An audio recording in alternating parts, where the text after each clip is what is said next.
Hello and welcome to the first in our series of tutorials for knitting for beginners. So let's start with the yarn. We've got some of our medium weight yarn here, which means we end up with a medium weight garment. You can get incredibly thick yarn now that you do on incredibly thick needles and vice versa, and very thin on very thin needles. This is a medium weight project and lovely to work with. So the first thing is, how do you use the yarn? Well, the classic way, most people, I think many people just take the yarn from the outside and start to work with that. The problem with that is you put the ball down, you start to work with it, and the ball will roll on the floor. So I tend to think, no, I'm going to take it from the middle of the ball, pull out a chunk, and at some point you will find the end of the yarn. So you pull out the chunk, and somewhere in here, it's a bit of a pain for the first 5 seconds, but let me tell you, it's so much more worth it, because that yarn is going to stay where I put it, which for today is going to be slightly off camera, but just take my word for it, it will be staying right there. Okay, so we've got two needles. So we've got left-handed and right-handed people both knit really well. It's confusing often for left-handed people because we talk about holding the working needle in our right hand. So I am not going to talk about right hand and left hand. I'm going to talk about a holding needle and a working needle, and more on those as we go through. So a right-handed person would hold the working needle in their right hand, and vice versa for the left-handed person. So put the needles down. The first thing we're going to do for our cast on is make a loop. So we take the end of our yarn, just wrap it around a couple of fingers or even around your hand, which is what I'm going to do. Wrap it around my hand. As I go back, I come back and I pull a loop through like that. As you can see, you can make it smaller and bigger. Then I take my holding needle, which is for me is in my left hand, and I pop that loop on there. Now, you don't have to make it tight. You just keep it so that it runs along easily. Don't worry too much. Either you're just doing this as a practice round, or if you were like me, you kick straight on with the pattern and cast on the number of stitches. Your tension will get better as you go, but just to start with, try not to make it too tight. It will just make it hard for you later on. So, goodness, we've done our first stitch already. So let's pop, we take our working needle, which for a right-handed person is the needle in their right hand, and for a left-handed person will be the other way around, but it's the working needle. You take your working needle through that first loop that you created, through to the back. You take your yarn and you go round the needle, bring the needle back through, pick up that loop. And then what you've got the original loop still on your holding needle, and you've got a new loop that you've created on your working needle. Use your holding needle just to scoop it off your working needle. So through the loop, we go from front to back through the loop, just to show you, front to back, just through one of the loops.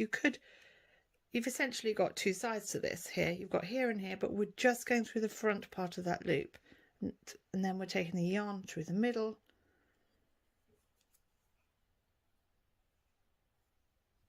Again, we're going to put the needle through that loop. We're going to go round the needle. We're coming back through that loop and popping the new loop onto the holding needle. So again, we're going just through that part of the new loop. Open it up so you can see it. Pull it a bit tighter, because you're holding the thread, the yarn in your right hand. You can pull it, you can loosen it to look at it, pull it, loosen it, pull it. It's all about playing with the tension at the moment. So we're going to put the needle, the working needle, through the loop, but under the holding needle. We're going to go round the needle with the yarn, come back through that loop, and we've now got a loop on each needle. Use the holding needle to take it and put it on there. Through the loop, round the needle, back through the loop, pop the new loop onto the holding needle. So your pattern is going to tell you how many stitches to cast on. I am doing a practice piece, so I'm just going to cast on 20. You carry on and cast on as many as you need. For those that still want to watch a bit more, we're going to work our way through to the 20 stitches.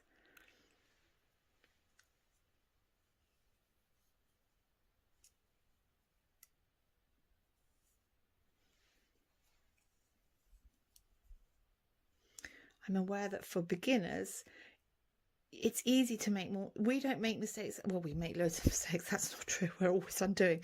But there are things that become automatic for us that may not feel so. So it may be that you're, by mistake, you're going through might be by mistake you're going through the whole loop. That's okay. Just take your needle back out and make sure you're just going through the front part of the loop.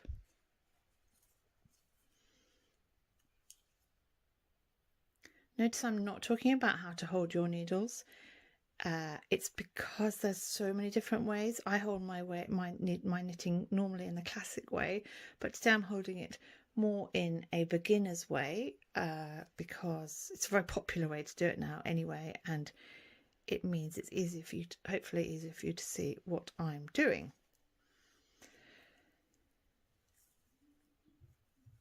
So it doesn't take long. I don't know any knitter who loves casting on, but it's just one row for every piece, so we just do it because we can't get much further without it. I'm going to do a couple more stitches and then I'm going to count. It might be that your piece has got 70 stitches or 90 or 100, so you just carry on until you get to yours.